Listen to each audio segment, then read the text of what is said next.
Selamat pagi pemirsa, apa kabar Anda hari ini? Senang sekali dapat menjumpai Anda dalam Berita Papua hari ini.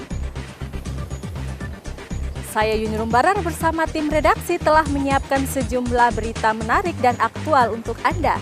Berikut 3 berita utama. Ratusan karyawan PT Freeport blokade jalan di Mil 72, Tembagapura.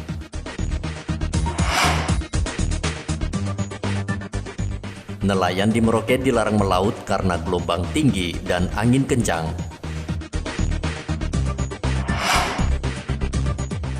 Kasus COVID-19 menurun, Pemkot Jayapura akan membuka seluruh sekolah menengah pertama 21 September mendatang.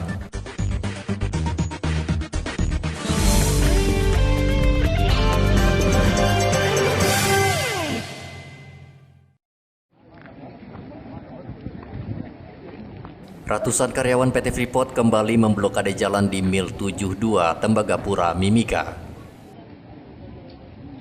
Pemalangan jalan ini membuat aktivitas pertambangan PT Freeport terhenti karena kendaraan operasional tak bisa melintas di Mil 72.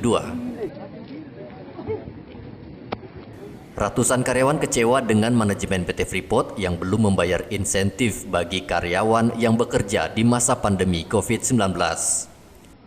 Memang ada aksi rekan-rekan kita yang karyawan PT Freeport melakukan pemalangan kurang lebih pukul 19.30. Namun langsung Bapak Kapolres melakukan koordinasi dan beliau langsung naik ke atas sekitar pukul 9 dia naik ke atas koordinasi.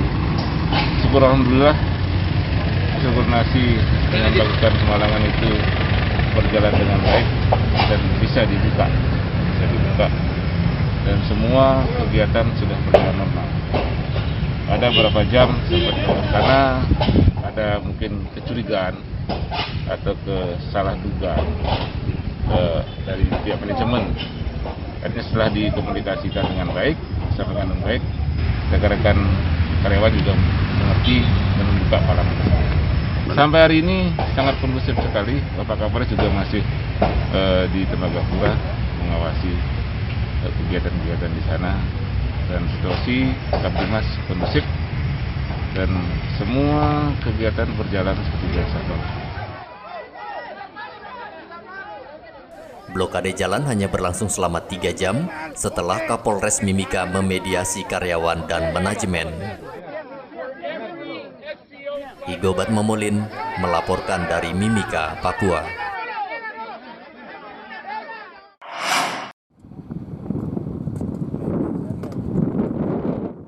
Tujuh hari melakukan pencarian dan tidak membuahkan hasil, SAR akhirnya menutup operasi pencarian 2 nelayan yang hilang di perairan Torasi, Merauke.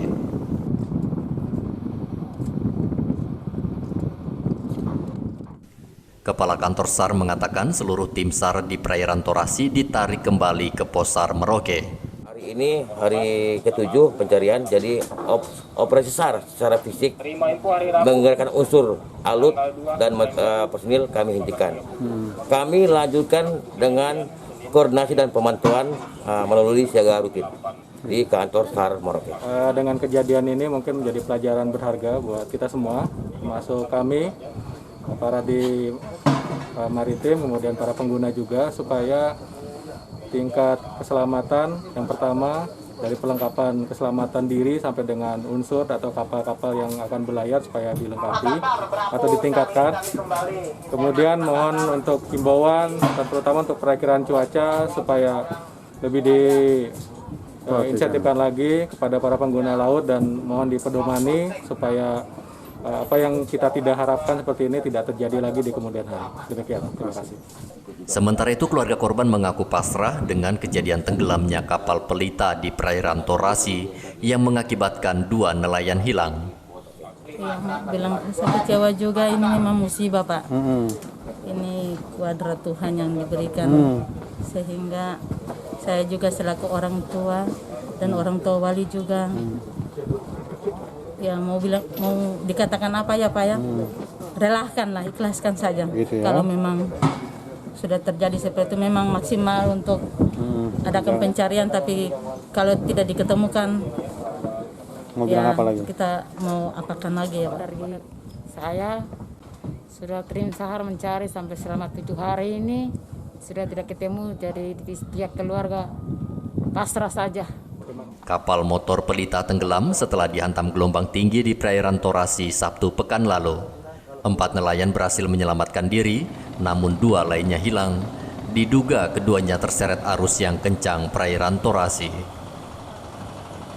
Muhammad Ridwan melaporkan dari Merauke, Papua.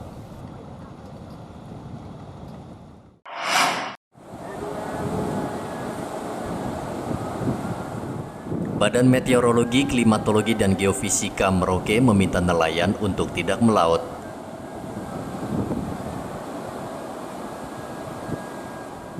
BMKG memprediksi ketinggian gelombang di perairan Arafura Merauke mencapai 3 meter, serta kecepatan angin 35 knot per jam.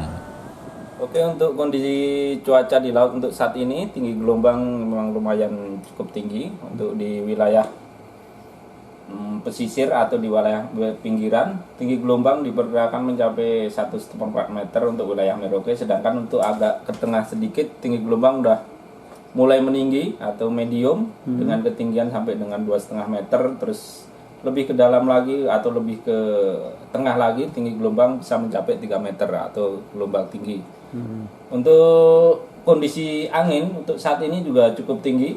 Kondisi angin di wilayah perairan Merauke rata-rata kecepatannya bisa mencapai 30 sampai dengan 35 knot. Jadi emang cukup tinggi. Jadi emang sangat riskan untuk kapal-kapal dengan bobot yang ringan atau kapal-kapal nelayan, sehingga harus lebih waspada dalam menghadapi situasi seperti ini.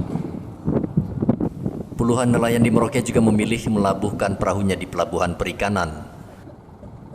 Diprediksi cuaca buruk akan terjadi hingga akhir September. Muhammad Ridwan melaporkan dari Merauke, Papua.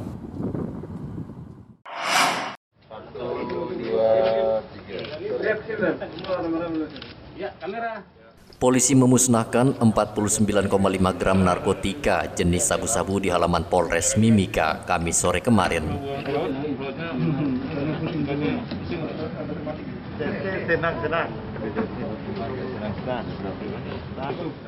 Sabu-sabu tersebut disita polisi dari tangan penjual sate yang merangkap sebagai pengedar sabu-sabu. Polisi juga menghadirkan tersangka dalam pemusnahan barang bukti tersebut.